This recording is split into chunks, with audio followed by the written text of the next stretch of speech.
welcome back. In this video we will start our Japanese vowels. What we'll do is we'll go through each vowel, A, E, I, O, and U, and their corresponding sounds and see how they're spelled in Japanese. And like I mentioned before, most of them are pretty simple, so that's good for us. So yeah, let's jump right in with A. So starting with A, and the first sound we're going to look at is our A with two dots. A with two dots. And this sound is basically the ah sound. The ah sound. And in Japanese, it's spelled two ways, but there's mostly one way. And the main way to spell it is just with an A. So mostly, it's going to be just an A. The other way to spell it is very rare. There's a couple of words that have it, and it's O. So sometimes it's going to be spelled with an O. So remember, most of the time, if you run into this sound and you're not sure of the spelling, then your best bet would be an A. Few words have O, and let's look at some examples.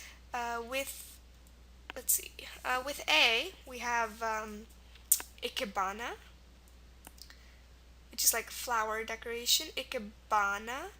And in this word, you can see it right here. The ah sound is spelled with an A. Also ramen, like ramen noodles. Ramen. See, the A makes the ah sound. And words with O, one of them is honcho, Honcho.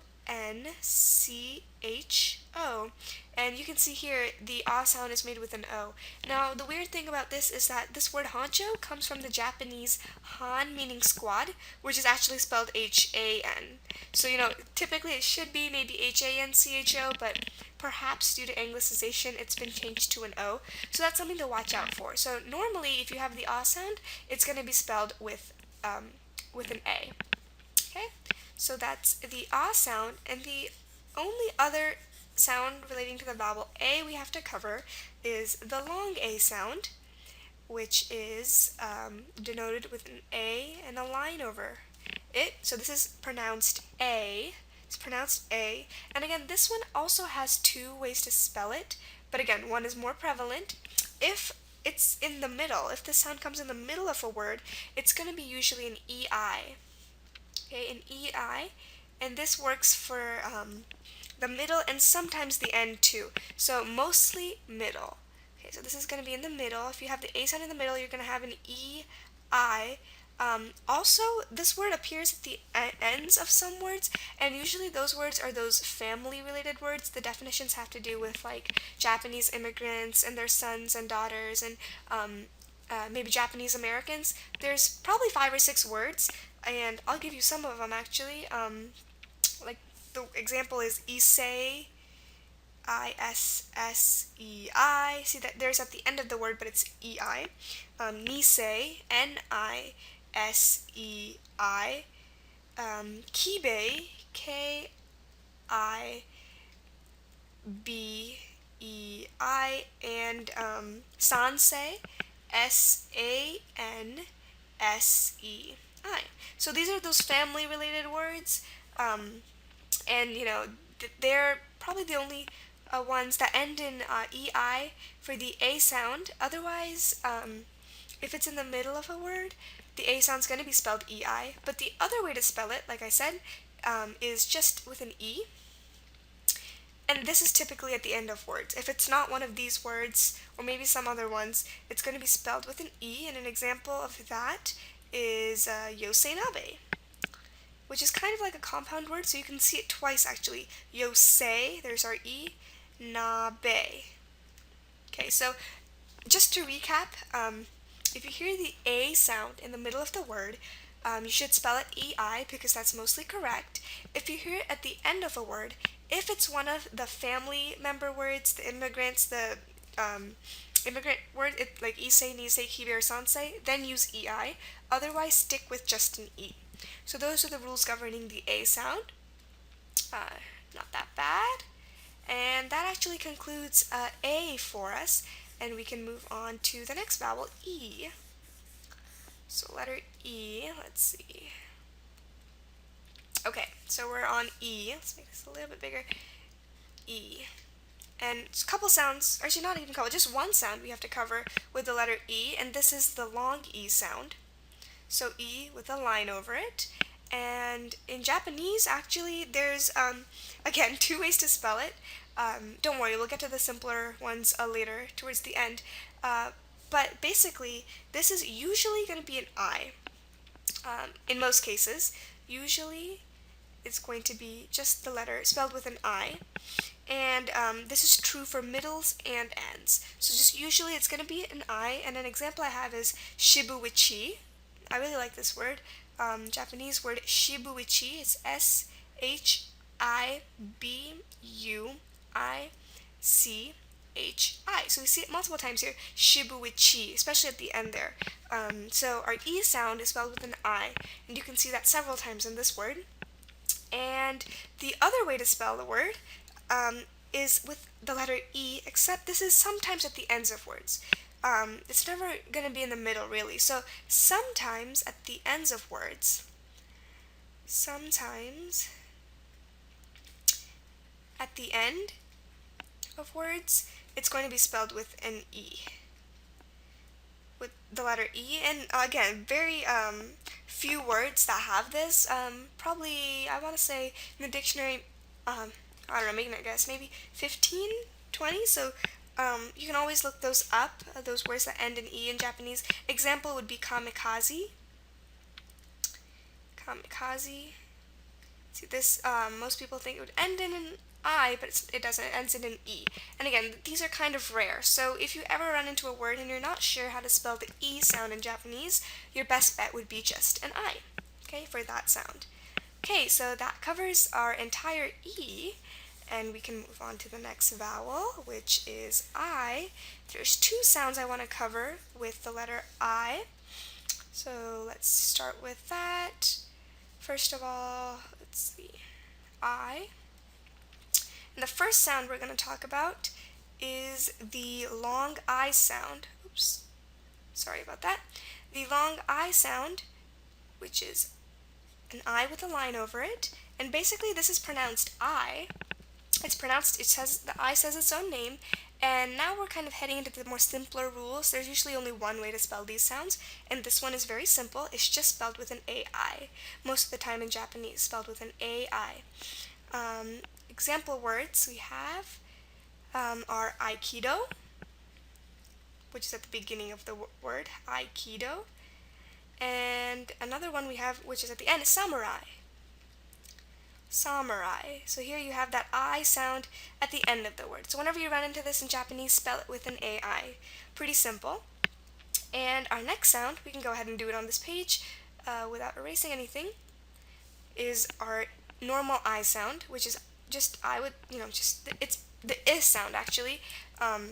So it's pronounced I, like short I, and you can probably guess how to spell it. It's just an I. Just the letter I. And again, this sound isn't very common in Japanese, so if you do hear it, and there's probably only one way to spell it, and an example would be ninja. See, there you have the I sound, ninja, and you're just going to spell it with an I, just like most English words do, just very simple with an I. So that covers I actually, and we're almost getting to the end. We're going to go to O. The letter O. Now, the letter O, or actually the O sound, the long O sound, is very, very frequent in Japanese words. So I'll talk about that in a second. So our vowel is O, and the sound we're going to talk about is the long O sound. The long O sound. And basically this is O saying its own name, so it's pronounced O. And really, again, there's only one way to spell it. It's just the letter O. Okay, so there's 3 O's on this page, and that should, sort of scream that Japanese uses a lot of O's for the O sound. Some example words are Mikado, like a Japanese emperor, Mikado. And also Odori. You've got it twice here at the beginning and the middle, Odori. One more thing to note though is this O sound appears a lot at the ends of words. It's very, very common at the ends of words. So that's one thing to look at. Okay, so that's O, and we're actually done with O. Pretty simple. And now we can head into our last vowel, which is U. Okay, so U. And two sounds I want to cover here. The first one is our normal U with two dots, and this is pronounced oo. It's pronounced oo, and basically there's also one way to spell it. As you probably guessed by now, it's going to be just the letter U. Just the letter U. So it's pronounced oo, spelled with a U. An example word I can think of is tofu. Okay, so tofu. And we've got that U at the end. Tofu. Again, lots of words that end in this sound and in this spelling. So very common. The O and the U, very common endings for Japanese words, and you're just going to spell it how it sounds, okay? So that's the U. And actually, I said I was going to cover two sounds, but the second sound isn't really under the U, it's under all of the vowels. You probably know what I'm talking about. I'm talking about the schwa sound. The schwa sound, which is the upside down E. Let's make it a little bigger here. The upside down E sound. And this is pronounced sort of like UH, And like I've mentioned before, this sound is a sticky spot for spellers usually because it can be spelled with any vowel.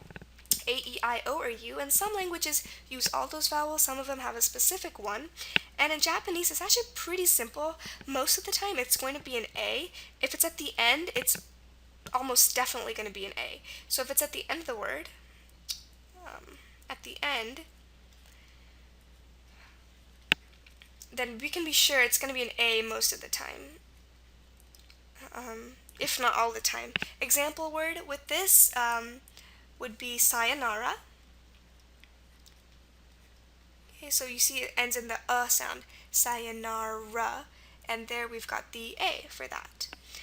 Other spellings for the schwa sound, really, most of the time in the middle also it will be an A. Otherwise, it can be an E or a U. We can put up some example words of those. Again, these are kind of rare and you have to know these words to be able to guess them correctly. So otherwise, E or U. E or U. And let's put up some examples. The first one is kakemono. K-A-K-E-M-O-N-O.